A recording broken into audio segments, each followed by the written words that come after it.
This poem it's a persona poem, so it's written in another thing's perspective, and it's called What Landfills Say to Cities.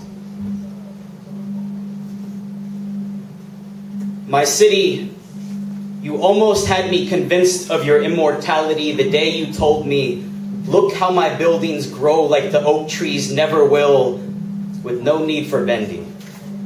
And me, that's all I ever knew. What is a landfill but a planet's deepest bow? I am scraped knuckles of factory metal, stripped skin bulldozer tread, my crooked rebar wilted limbs reaching across the bay for your tallest pieces, as if to say you are a penthouse frame of sunset, I a tolerated grunge my city. Tell me, did it get you hard, the thought of me in all my fearsome decay praying to you? I know things about you.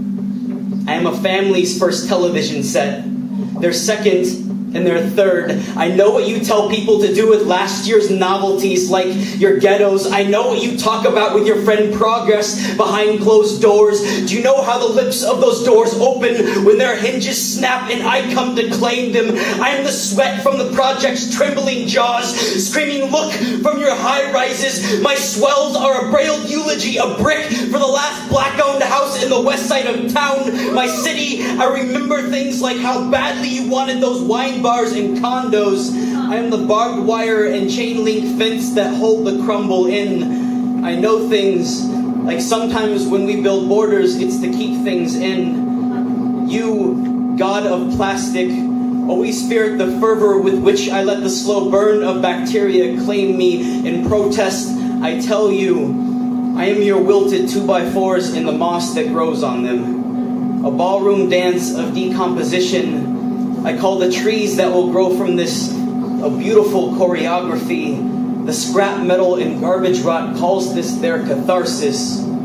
Funny, you with all your taxi cab bustle being afraid of something so unhurried and yielding. Did you forget that we are made from the same stuff? I wonder, would you remove the highway traffic from your ears just long enough to listen to the slow decay if I told you that when I say I am also saying you will be?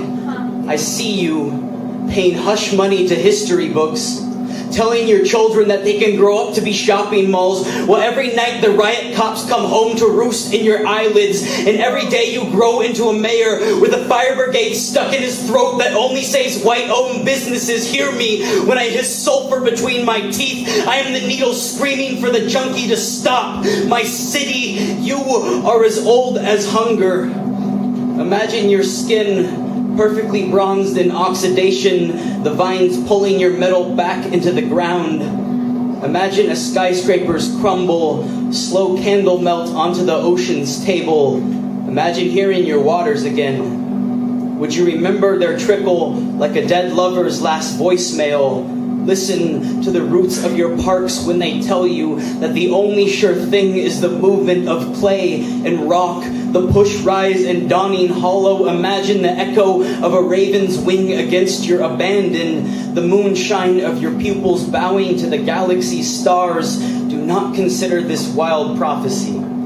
I have seen how your tongues lick the air like falling bombs. I have seen how you mistake aid in reconstruction for a company's logo. Know that there is no salvation in this. The deepest oil well is no cathedral. You see, my city, your modernity's shrinking inertia is its necessary expansion. I am the only certain air you have. I am a landfill. And you, my city, are an alchemist, forever dreaming smoke into water.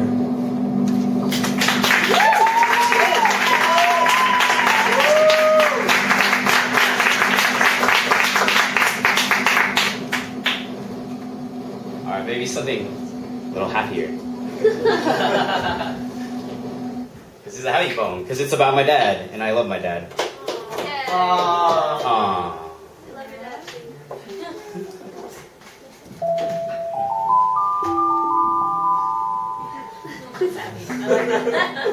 Nice. This is fun. All right.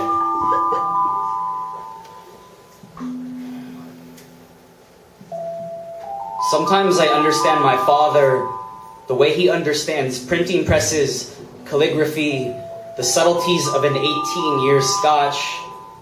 Dad, the last night you got drunk, I was two hands trying to lift you an ocean. I said, stop. Please, stop. Felt like running away, like maybe the earth would be a better listener. It was always there when I fell anyways. That night, I remember returning to you like a comet falling back into its orbit.